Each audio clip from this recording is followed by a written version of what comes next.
Subscribe کیجیے ہماری YouTube channel کو اور بیل آئیکن کو دبائیں تاکہ ہمارے لیٹسٹ ویڈیوز آپ تک سب سے پہلے پہنچیں، اور یہ بالکل فری ہے۔ بسم اللہ الرحمن الرحیم۔ السلام علیکم۔ ایک بزرگ کسی راستے پر جا رہے تھے۔ انہوں نے ایک پتھر کو روتے ہوئے دیکھا۔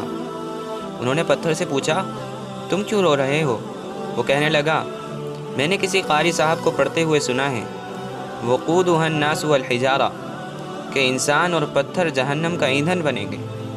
جب سے میں نے یہ سنا ہے میں رو رہا ہوں کہ کیا پتہ کہ مجھے بھی جہنم کا ایندھن بنا کر جلا دیا جائے۔ اس بزرگ کو اس پر بڑا ترس آیا، چنانچہ انہوں نے کھڑے ہو کر دعا مانگی، اے اللہ، اس پتھر کو جہنم کا ایندھن نہ بنانا، جہنم کی آگ سے معاف اور بری فرما دینا۔ اللہ تعالیٰ نے ان کی دعا قبول فرما لی۔ وہ بزرگ آگے چلے گئے۔ کچھ دنوں کے بعد واپس اسی راستے پر گزرنے لگے تو دیکھا کہ وہ پتھر پھر رو رہا ہے۔ وہ پھر کھڑے ہو گئے، پتھر سے ہم کلام ہوئے تو پھر پتھر سے پوچھا کہ اب کیوں رو رہا ہے؟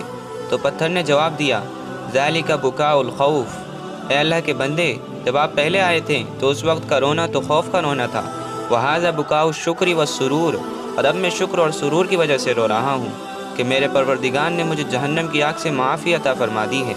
جیسے بچے کا رزلٹ اچھا آتا ہے تو خوشی کی وجہ سے آنکھوں میں آنسو آ جاتے ہیں، اسی طرح اللہ کے نیک بندوں کو جب اس کی معرفت ملتی ہے، جب سینوں میں نور آتا ہے، سکون نازل ہوتا ہے اور رب کریم کی رحمت اور برکت نازل ہوتی ہے، تو اللہ کے کامل بندے پھر اللہ کے شکر سے رویا کرتے ہیں۔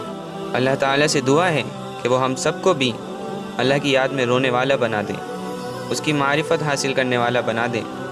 اللہ تعالیٰ ہم سب کو سکون اور رحمت عطا فرمائے اور ہم اپنے ہر عمل کے ذریعے جنت کمانے والے بن جائیں۔